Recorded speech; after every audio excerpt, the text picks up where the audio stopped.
We've just been having an argument about whether or not Europe has any future. The participants are 4 European students and 1 Australian. Let me introduce them to you now. From Australia is Elizabeth Ann Woodgate. She knows a lot about sheep farming, as a good Australian should, has a pet lamb named Colonies because he bleats all the time. Is that right? Romano Kuntz from Switzerland. Romano's father owns a large string of well-known butcher shops in Switzerland, and Romano, good piano player, wanting to be a diplomat, more or less. and I should say has a good start on languages. You speak 4 already, don't you, Romano? Almost, yes. Almost. From Italy, from Milan, is Francesco Brioschi. Francesco has seen more of the New York area in the last few days than most of us see in many months, everything from the atomic laboratory to Wall Street. Well, that's exact, yeah. From Germany, Christoph Bertram. Christoph's father was in the German Air Force and now runs a large bus station in Flensburg. His mother, for a time after the war, was an interpreter for the British military government. Finally, Geneviève Martineau from France. Geneviève passed her baccalaureate, or half of it, last July with distinction. We're all hoping that her 3 months now in the United States won't keep her from the same honors when she passes the second half in France next July. Well, now, to get into this question of Europe, its future, I think we'd all like to know, first of all, what you really think about some of the other countries in Europe. I'm not asking your personal opinion, but Christoph, tell me, for example, what do German people think about France? Well, you see, if you want a general opinion, it's not deep enough, and it'll be very superficial. For instance, they say, I take the people of my age group here, the youth hostels in France are dirty. And they say the girls in France are very pretty. And they say France was a great nation, but has almost collapsed now, and it's shown its weakness every day, and it's no real partner for, say, European unification. Geneviève, what do people in France think about the Germans? Well, as a whole, they're still resentful toward Germany, and they can't forgive all the cruelty which Germany has shown during the war. But maybe the time will make the things better. That's what we hope. What about the Italians and the Swiss? Well, we think that the Italian girls are very pretty, and we admire the Italian movies, and we think the Italians have a great sense of humor. And what about the Swiss? But they are lazy. Well, no, I mean the Italian. What about the Swiss? Well, we think that these people don't have any events in their life and must be bored. Italy, Francesco, do you want to react? What do Italians think about Germans? Well, we generally like them, in spite of all. We generally dislike French and Englishmen, and there is a feeling pro-American now in Italy. Why do you dislike Englishmen? Well, I expect there's not a country in Europe which likes them. Unfortunately, I like them very much personally, but there is an anti-English feeling in Italy. Romano, you're wanting to get into this. We feel nothing when we see a Frenchman, that means a Swiss from the French part of Switzerland. We say, well, that's a Frenchman, but he speaks a bad German, well, but that's all. We think nothing else. We often say that Switzerland consists of the best part of Germany, the best part of France, and the best part of Italy. But generally spoken, well, we can say that we are happy as we are, and we see in another Swiss, whether he comes from the Italian-speaking part or from the French-speaking part, we see another Swiss, and he speaks not the same language as we do, but that's the only difference. Well, now, have you gotten enough off your chest on how you regard other peoples in Europe? Well, I think it's only typical that you yourself can't judge really why you got an antipathy or a sympathy towards another nation. It's just there. It's just I don't think it's prejudice. It's prejudice that might have its roots not in major political events, but in quite, for instance, personal experiences. Now, let's go back a bit to Europe before you were born. Who would you say are the 5 greatest men Europe has ever produced in all history? Well, I say Machiavelli. Machiavelli? Thank you. Shakespeare, of course. Napoleon. Napoleon. Oh, I would say Goethe. Goethe? Luther, and one more. Aristotle. maybe. Aristotle? Aristotle, And Socrates. yeah. How about Dante? Well, I like him too, naturally. I'm Not so Einstein. bad. Well, now, to bring it up to date, who would you say are the 5 greatest men in the whole world today? Nehru. In the whole world, not just Europe. Still alive or? Still alive. Still alive. Then I would say Albert Schweitzer, Churchill. Churchill, Albert Schweitzer, Eisenhower. Adenauer, interesting, Einstein. Einstein, And Nehru. who? Nehru. Nehru. Nehru. You all agree on that? Well, Was almost. Mostly Europeans, one non-European. You see. Now, to get more specific about this question of feelings of Europe, what would you say, in your personal experience, makes you feel more European, perhaps, than your parents do or did? I should think first our trips abroad. We have more opportunities to learn languages and to go abroad than our parents had. And that's very important, I think, for the understanding. Where have you been, Geneviève, outside of France? To Germany and to England. And really these trips have been very interesting and have taught me much about these countries. Well, if I should answer this, it'd be my parents that Have made you feel European? feel me more European than perhaps other people. And Why do you say that, Christophe? you see, I think an open-minded education is so much worth and gets you to look at things a little more from 2 points. And I think Europe is something you just gotta look from 2 points because it's too complicated and it's too full of feelings and emotions. How about some, excuse me for interrupting, but how about some of the rest of you? Have you traveled, Francesco? But I don't feel so European. I force me to feel like that. But in Italy, no one feels European now. There's nothing done in this sense. Nothing at all. I mean, our textbooks don't speak of Europe at all. You know that they generally end at 1922. 1922? That's the point. And they generally end this way. They say that the last 30 years are not history, but life. Well, that's stupid enough, I think. Well, Do you, in Italy, do you want a united Europe? I personally do want. You do. You want a united Europe. And do you want all the countries who are red, European countries who are red, to be united with Red is communism. Yes, yes, I mean communism. Well, not for the moment. You It's don't- not possible, Well, then I it mean. wouldn't be a united Europe, would it? Well, no, but not in this sense, but it would be something at least. Europe is that's the difficulty just put there. Where can we put the eastern border of Europe? Where can we say it's finished here? You see, I myself am from Western Germany. We have the problem of divided Germany, and is a united Europe an obstacle on the way of unification of Germany? Christophe, excuse me, Romana, I want to come back just a moment to the thing Francesco was saying about his textbooks. He said in Italy your history textbooks stop at 1922? That's correct. How about yeah. yours in Germany? I think they have changed. You see, they got to change right after the war. But I wondered if his, excuse me, I wonder if his stopped in 22 because that was when the fascist era began.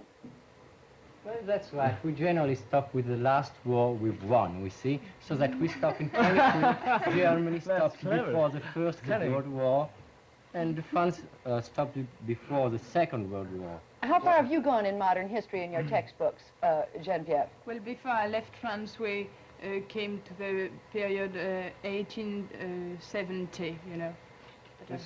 That's the period German teachers, German history teachers like especially, because later on the ground is getting a little dangerous. And, I think that, I don't think it's just shown that they're not, haven't got courage enough to go there, but that their teaching is so much, themselves are so much of resentments in these times. Now, are the but- Swiss as Yeah, in Switzerland, our school books, they will go till 1950, even more sometimes. It depends on the reading. They are dull enough also, even now. But you see, as Switzerland has not as Switzerland didn't. See, in German. No, I say it in English. As Switzerland hadn't had big alternatives Yeah. since the last war, therefore we Changes. needn't to change. Our textbooks are good as they are now, and we saw the situation quite clear, and therefore we needn't change. If the textbooks in Italy and France, at least, are a bit outmoded, what about your teachers? If the textbooks don't teach you about modern, present-day Europe, do your teachers help you in that sense at all, or are they... They should. Do they? They should. Yes, yeah, but it depends on the teacher, whether he is able to or not. Well, in Italy they should not, but they do. And they do without much profit, I must say, because those who do are generally fascist and do just a little bit of irony, you see, about the Americans. That's the same in my country, not about the Americans, but the teachers have grown so very skeptical and cynical towards political events, that they, for instance, are not loyal enough to their government, that they just, in their lessons, put just a slight remark that might be as naive as possible, but always, I think it's the danger of influencing the kids in the class that don't know much about it, and that they're, by their almost nihilist point of view, say things that they really can't be responsible. You do feel that your teachers are cynical and nihilistic about politics? Well, you see, I think we got to look at it from another point of view there. Haven't had two changes in their political system, 1933 and 1945. And they have seen that if you did something in under one political system, you were punished for it on the other. And so they're skeptical. And so they don't want to go with it. And they quite often, I'm not speaking of the teachers in general, but to my opinion of the majority, so they quite often keep in the back with just a few cynical approaches. But I find that this is the most important things of the school books should be to clear us up about the situation that we have now. And we should know something where we are, which is the situation today, and how got we this situation. That's not... And this is important, and we should have this in school, and we have it. Well, you can do that in Switzerland. Well, in Italy we can't, you see. We were fascist, you were not, you see the point. A teaching like that should arouse such a thought of bad feeling in Italy that it's absolutely not I think possible. it's very easy for you to say everybody got to be taught up to 1956. I was wondering if one of you would pick up Francesco and ask him to explain when he said that some of the teachers today were fascists. Are there still fascists in Italy? Well, the Constitution forbids fascism at all. You know, they can't just go into the mind of men, so that they say they are some strange kind of party, and they just teach fascism to us. But they are a slight minority, unfortunately. Does it appeal to young people? Well, a little bit. There is still some fascists now, I must say. There is a fascist party in Italy, which naturally doesn't call itself fascist, and which it's about 6% of the general population. It's obvious now to ask you, Christoph, if there are still any Nazis in Germany. No, I think I can say that there are no, at least not it's a question to the teachers. I don't think they have any political opinion, but they seem to feel interesting when they just say a few words, say a few remarks, and whatever silly they may be, and often are, they influence. Now, let's leave schools for just a second and go on to other things. What else is there in the European atmosphere today that might help make people think more in terms of Europe and a united Europe than there was, say, before the war? Communist Russia. I should say, yes, that's Russia. The danger that we have to face, the danger that makes us feeling that we must gather, because we see we should face the danger that threatens Europe, and this, therefore, unity is not only possible, but even indispensable. Well, what are some of the ways that you have begun to try to build unity, economically, politically?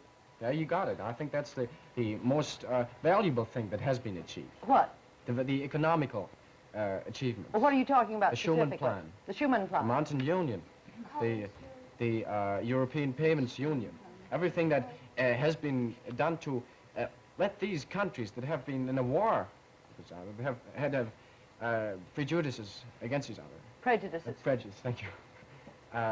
Cooperate, and I think that's and that is even popular because it'll lift the standard of living, and that is something that goes in the minds of the simple man. That What is about something that is- military things? I don't think that they Do you have believe in a European army? Well, I do as a temporary remedy against something. But, you know, I'm pretty sure that communist Russia is going to split somehow in the next 20 years, so that when the communist Russia danger is out, what's going to be of Europe if we only got a military alliance? Well, we need a political alliance, naturally. And what are you going to do with the kings and queens if you're united politically? Well, we've not got a queen nor a king in Italy. But they have in Just England, get they rid have- of it. That's quite a different But question. That's that's got nothing something you to do with couldn't the do. army, really. But I think that could easily be solved because even nowadays, every country that has not got a queen or a king got a high representative, president of the Republic in France and in Germany, for instance, and you got some main figure that is representative of the whole state too. Yeah. These are taking the office that usually kings and queens have. No, So, they're political rulers. A king and queen perhaps you know that is to represent when Germany was united in 1870, there were a lot of feudal rulers in the countries, and they went on being there. My friends, I think it's about time to find out what you mean by European. We've been talking for several minutes now about European. What do you mean exactly by Europe? What is Europeanism that you've been talking Well, when I am asked such a question as this, then I would put another question. I would say, what is Switzerland? And then this is a plane where I can better speak. I would say Switzerland is an association of different countries, not of different countries, but of different peoples, with different races, with different creeds, and so on. But, and this is important, with some common aims: freedom of speech, freedom of creed, and above all, independence and mutual aid. All right, let's get somebody else. That'd mean that Europe must be democratic, and Europeanism means mainly being democratic. What does Europeanism think- mean to you, Oh, Christoph? well, that's a question. Europeanism is an idea that means that people want to achieve that everything should be pure, should be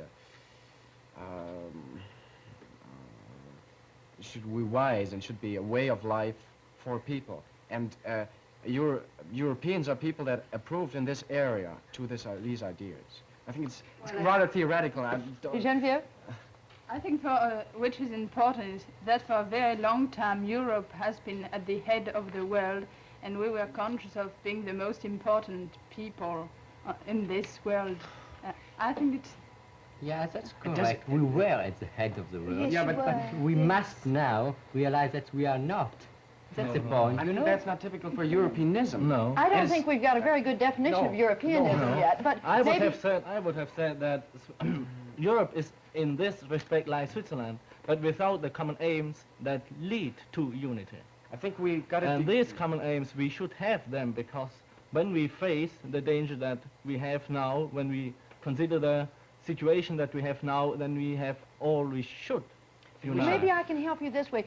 What's the difference? How can you compare Europeanism, say, and Americanism? Is there any similarity?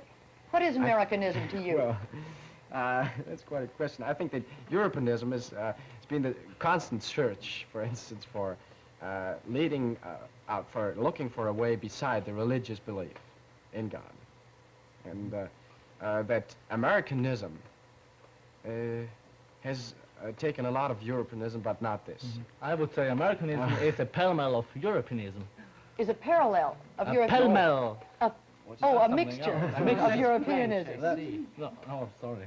And anybody else? So, excuse my speaking when you interrupted, Christoph. Anyway, I think that America now is just the same thing that Europe was a lot of time ago, don't you think so? No, I think No. you can't say it. Oh, no. There had to be Europeanism to establish Americanism. I think we should get back from saying Americanism is only something bad. I think what Americanism has got from the Europeanism is it has taken away the responsibility in your country, for instance, the loyalty to your government, and the wish and the readiness to cooperate. There are two Americans in the studio who have looked for the last 5 minutes as if they wanted to get in on this. They're Nina Kran and Bill Osmond. Nina's voice you've already heard today, but you haven't seen her yet. Nina's 16 years old, goes to Staten Island High School, and Bill Osmond is the host. Bill's from Hempstead High, and he's the host for Romano Kunst. What have you been thinking about this discussion, Nina? Do you think Europe's got any future? Well, I've often wondered if Europe wants a future. Bill, what have you been thinking about this discussion? Well, I don't know. Europe, to me, has always, the impression that I've gathered from reading about Europe and everything is that I guess it's a rather typical American impression, but it just seems to me that Europe is more or less of a confused place. That's... Well, now let's get on to Americanism then, since they've had a chance on both of them. What do you think of when somebody says America to you, Nina? You've lived all over the world as an Army brat, and you've lived in Europe. What do you think of? Well, yes, I have seen a lot of countries in Europe, and, well, I feel that there's very little hate in America. Bill, do you think they've given an adequate description of America or Americanism? Well, I think all Europeans seem to leave out one basic fact in giving their ideas about Americanism. America was founded, and when it was founded, everybody was on an equal basis. Each man was just as important as the other man, and we had a feeling of comradeship and helpfulness. Everybody helped their neighbor, and we were drawn closer together, and as a result, the whole concept was an individualistic one. We have the concept, I guess it's a basic principle of America, it's just ingrained and instilled in us, that the individual is all important. We have respect for everybody. We have respect for people of different countries all over the world. And I heard a remark a while ago. It said the United States had copied Europe, that the United States was just a Europe of so many years ago. Well, I find this is a little hard to say. America is a mixture, which was said before. America, the people, as they have an individualistic outlook, are interested in everybody throughout the world. And we like to take, well, the Asiatics' approach on one matter. We feel that they have the best approach, so we indoctrinate that into our system. If we see that the Swiss people have a good approach to something, we bring that into our thing. And we just take the best of the best. Now, Bill, let's see if you're converting anybody. I would like to say that this is typically American because the Americans can adopt different ideas of their neighbor's culture. But we in Europe, not in Switzerland, Switzerland is not a good example for this, but certain nations in Europe cannot seize, they cannot adopt too much from their neighbor's culture, because then they would cease to have their own, they would cease to be itself. I think And America is just the opposite of it. America can take the different ideas and they Gives can Genevieve a create chance. their own. Well, I think the main difference between America and Europe is that the Americans have much more hope and belief, and they wish a better world and hope really for it. What we don't, we are so pessimistic, and it's... But they're making it a little bit too easy, I think. They say, we did it this way, and we have achieved a United States of America. So why don't you do it? Bill said it seems to be to him like a confused place. Well, now, let's ask Romano is a it not question in that confusing? connection. What would you be willing to give up as a Swiss in order to get European unity? Would you give up Swiss neutrality? No, we wouldn't give up. Because we are sure that our conception is all right. And we have proved, for instance, Swiss neutrality has proved that it has its advantages. And we are too small even to... Yeah, Now, well, just think. Every of the European countries thinks its system is right. Every country all right. says we have proved that our system Well. is right, and every country says we think that is right, and so we keep it. And You can't say that if you want a whenever- Europe. well, Europe is a all right. compromise. And when every country in Europe is neutral, for instance, there would be no problem. Well, if every country in Europe is neutral, of course, But all right. if every country in Europe is neutral, there is no possibility for united Europe. Yeah, Geneviève. no problem for United You States have from never- Russia, you mean? You have never seen anything like that. A lot of countries being all neutral. Well, what kind Don't of we? world would that be? Yeah, that's just what you say. But don't we, for instance, prove that Italians, French, and Germans can live very well together? Don't we prove this? Now look here. That is what you. Only thing you prove is that language difficulties won't be difficult Not for a languages. united Europe. Not That is only the only languages. thing. Not only You don't languages. prove that they can live together. But don't you have to Don't be we prove willing, that they can live together? No. No. Romano, don't you have to be willing to give up something to get a federation? Doesn't every country have to give up something? We don't see the necessity to keep it up. We don't see the necessity. So you talked about Europe without being ready to achieve it yourself. What would Germany give up, Christoph? Germany would give up, I think, Nothing. a great lot of its own national feelings, and would be ready to. It would be ready if it's led by in these feelings to take in European feelings and to adopt them. Maybe we could give up some of our independence in the economic field. I think that would be the easier way of doing. Personally, I'm rather inclined to give up everything but the language. I like my language quite quick. Everybody does, I guess. And your creed also. My creed? Yeah. Surely not. Oh, Well, that's something else. You gotta Well, keep something. European just- unification doesn't mean you give up everything. No, Stand I- there in the basin. I just say because he says he was willing to give up everything. Well, Everything. There's one Everything is final much. question, and we'll have to go into this more next week. That is, how do you think the growing importance of your former colonies are going to affect the future of Europe? Anybody got a quick answer to that? Quick answer. Well, I think they all make the European unification push it forward, because they're you see, if the importance of a country shifts over to another one, and the other country is able to get its importance back, or at least its power back, by going together, by unification. I think that's a way. And the other way, in the economic sphere, it is and more importance in the colonies, in the former colonies, would bring about a stronger. I'm need sorry, of- that's all the time we've got, Christoph. Next week we'll go into more into detail about the world role of the formerly dependent peoples. We're grateful to you all, and grateful to Scholastic Magazine for helping us in the preparation of the material for tonight's discussion. This has been The World We Want, a program featuring students from 33 countries from the 4 corners of the earth. They are spending 3 months in the United States as delegates to the 10th Herald Tribune Forum for High Schools. This program is presented in the public interest by the New York Herald Tribune in cooperation with the Educational Television and Radio Center. Decor for this program was loaned by the Maya Company, New York.